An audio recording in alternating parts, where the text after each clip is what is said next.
Le 30 août est la journée internationale pour les victimes des disparitions forcées. C'est une journée qui appartient d'abord aux victimes, parce que ce sont des ONG qui ont créé cette journée dès 1983 à l'initiative de la FEDEFAM, la grande fédération des associations d'Amérique latine pour les victimes de disparitions forcées. Et depuis, les ONG sont très fidèles à ce rendez-vous. Régulièrement, tous les ans, la FEMED, la Fédération des associations méditerranéennes, et la section française d'Amnesty International font une réunion à Paris le 30 août. Je crois qu'il faut aussi saisir cette occasion pour rendre hommage aux ONG, aux associations de victimes. Et le sens de victime est très fort dans la définition que donne la Convention pour la prévention de toutes les personnes contre les disparitions forcées. Une victime, c'est toute personne qui a un assumage direct d'une disparition.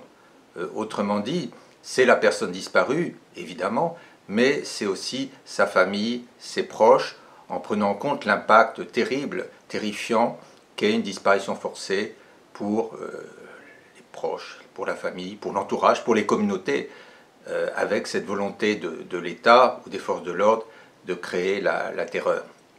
Et en réaction à ce drame, je crois que tous les gens qui ont travaillé sur cette question, notamment les membres du comité des disparitions forcées, sont toujours très émus et très sensibles au courage, à la dignité, à la résilience des victimes, des familles de disparus, qui font preuve d'une patience incroyable et en même temps d'une impatience, d'une énergie pour avoir des résultats, pour retrouver leurs proches des dizaines d'années après la disparition forcée. Et lorsqu'une grand-mère retrouve son petit-fils plus de 30 ans après, on imagine le drame permanent que constitue cette disparition, d'autant que très souvent, la jeune mère a été tuée après son accouchement. Alors je crois que cette force, ce courage, cette indignation des familles de disparus est aussi une exigence pour nous, pour tous, pour les experts. Et il faut prendre en compte les étapes dans la durée de ce combat contre les disparitions forcées. C'est en 1980 qu'a été créé le groupe de travail sur les disparitions forcées ou involontaires, un groupe de 5 experts créé par la Commission des droits de l'homme à l'époque et aujourd'hui par le Conseil des droits de l'homme, qui a une vocation universelle avec un but humanitaire, c'est-à-dire que tous les États des Nations Unies sont tenus de répondre aux demandes de ce comité, de ce groupe. À la suite des premiers pas du groupe, en 1992, l'Assemblée générale a adopté une déclaration pour la protection de toutes les personnes contre les disparitions forcées, qui a été adoptée au consensus. Donc c'est une étape supplémentaire qui confirmait et précisait le mandat du groupe de travail. En 2006, une convention a été élaborée, la Convention pour la protection de toutes les personnes contre les disparitions forcées.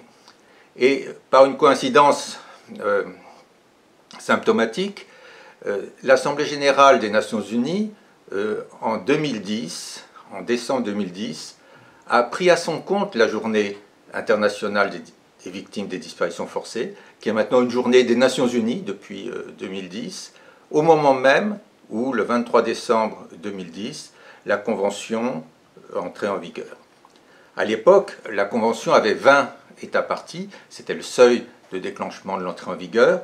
Aujourd'hui, elle réunit 60 États parties, et donc il y a une complémentarité entre le travail du groupe et le travail du comité. Et j'espère qu'il y aura des systèmes de vases communicants. Plus le comité aura d'États parties, plus le groupe de travail se concentrera sur les États non partis, qui sont parfois les États évidemment les plus récalcitrants, et ce n'est pas le lieu de donner des exemples, mais il y a une répartition des rôles, et symboliquement aussi, le groupe de travail et le comité des disparitions forcées font une déclaration conjointe depuis 8 ans, tous les 30 août.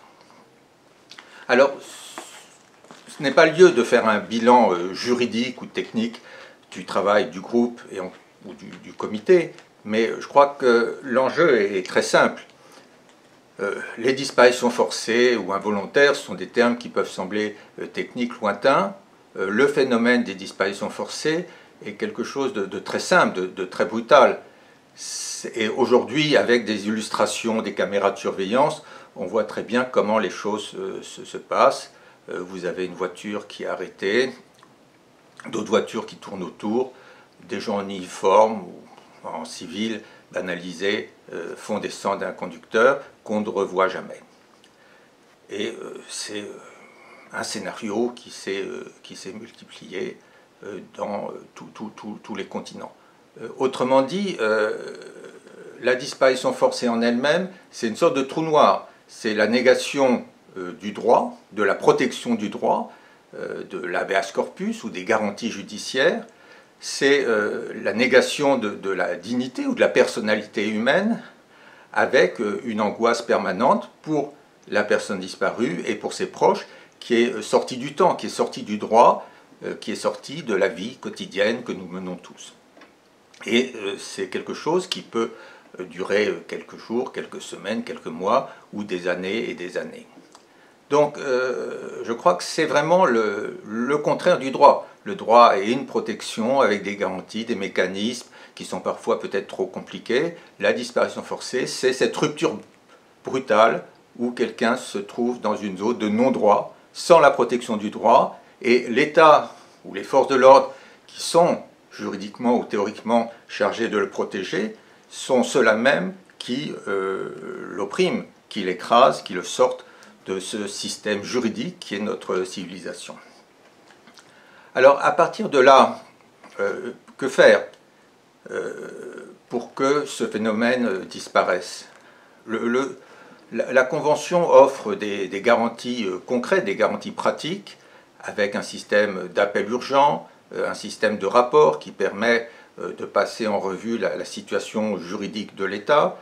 Est-ce que sa législation est adaptée pour criminaliser les disparitions forcées, les complices, chercher les responsabilités, réparer les violations, notamment les violations massives et systématiques, avec des exigences de justice, de vérité, de réparation, de non-répétition. C'est des grands principes des Nations Unies qui ont été posés, mais qu'il faut mettre en œuvre, en vigueur.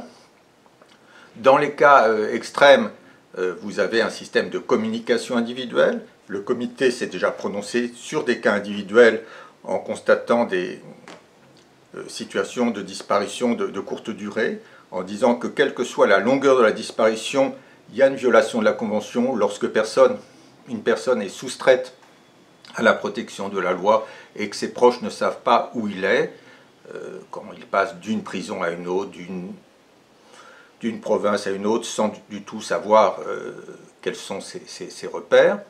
Il y a aussi un système de visite sur le terrain. Là, c'est quelque chose qui devra être mis en œuvre par le comité dans les sessions prochaines. Mais tout ça, ce sont des outils pratiques qui sont à la disposition des victimes lorsque l'État a ratifié. Et encore une fois, actuellement, nous avons 60 États partis.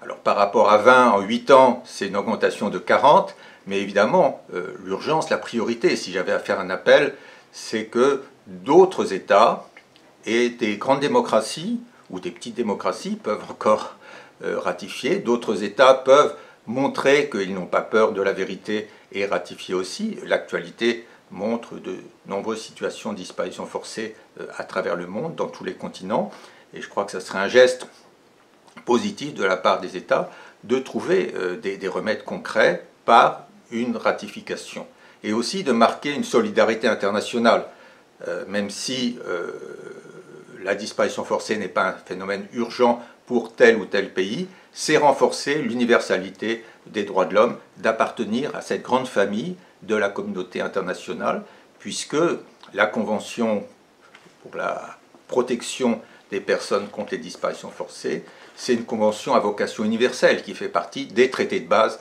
des Nations Unies. Et donc le travail qui a été fait modestement pendant 8 ans par le comité, c'est beaucoup, c'est peu d'un autre côté, c'est toujours trop peu, et je crois qu'il faut qu'à l'avenir, on fasse encore plus, et c'est aussi le vœu que je veux faire au moment où je quitte le comité des disparitions forcées, où une nouvelle génération d'experts arrive pour siéger dans ce comité, c'est qu'on aille beaucoup plus loin. Merci.